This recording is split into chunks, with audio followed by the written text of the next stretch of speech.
All right, guys. Well, real quick, we're going to do a video here on the RHEEM Defrost board. This is for a RP14 heat pump, and this will work for the older 410A units as well as the new R454B RHEEM heat pumps that are also RP14s. Just it's got some different nomenclature after the RP14. So you get it out of the box here, and it's the ProTech. It's the OEM replacement part. The new model number for these is the 47-102-684-204. That supersedes another number I can't remember. I think it ended with like a 207 or something before. But you'll get the board here. I'm actually installing this next week, and then it'll come with your coil temp sensor and your outdoor air temperature sensor. They plug in. Where do those plug in? Yeah, they plug in right here at the bottom. I just showed them to you. So it's this pin and this pin here. What else?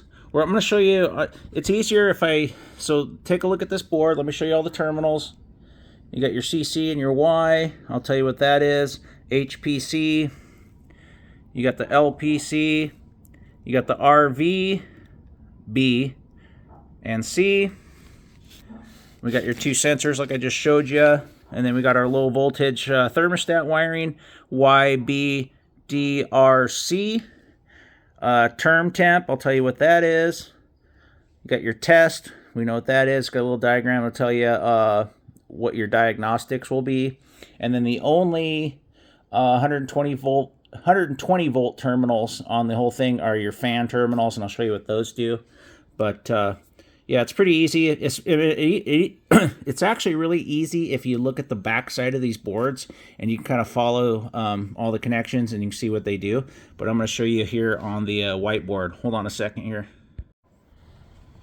All right, the good old whiteboard, probably the easiest way to explain all of this stuff so it makes sense. So let's go through the rundown here. So on this board, you have an outdoor temperature sensor and you have a coil sensor. These two sensors determine when it goes into defrost, okay? When is it going to energize D and your common to get your 24 volts to your defrost, okay? So what you have is you have your Y, your compressor, which is your heating or your cooling. B, that's your reversing valve. RHEEMs energize in heating, so it's always going to be B. If this was a different brand, this is usually an O for your reversing valve. We went over D for defrost.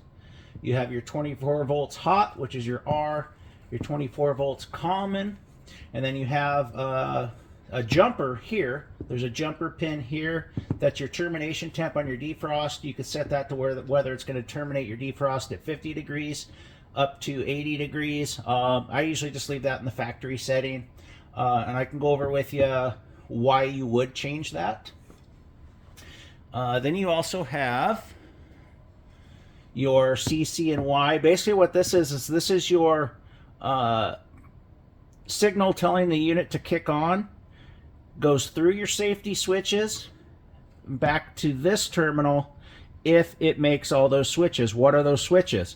Well, you have a high pressure switch, your high pressure cutout, and you have a low pressure switch, your low pressure cutout. So basically what happens is these are daisy chained.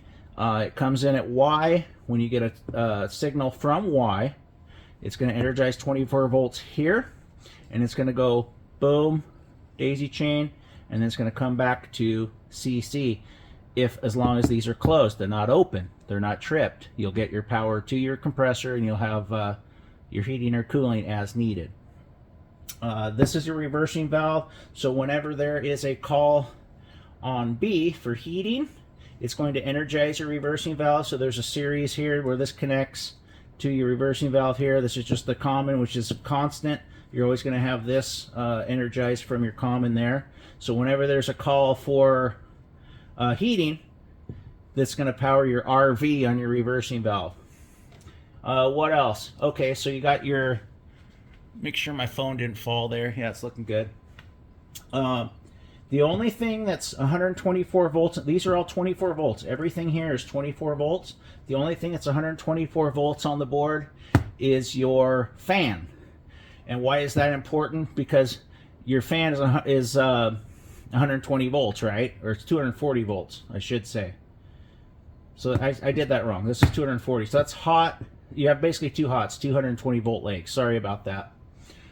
So what happens is whenever there's a call for defrost, what it's going to do is it's going to open up basically a leg on this, and it's going to keep your fan from coming on. I might have said that wrong, but this fan, this terminal here basically is to de-energize the fan whenever there's a call for defrost, because basically what it's doing is it's de-energizing your reversing valve, and it's putting the system into cooling to heat that outdoor coil up. And it doesn't want your fan running, because without the fan running, their coil's going to heat up a lot faster, your outdoor condenser coil. So that's basically all this is. Just a way to de-energize the fan via the defrost board. So I might have screwed that one up a little bit, but I know how it works.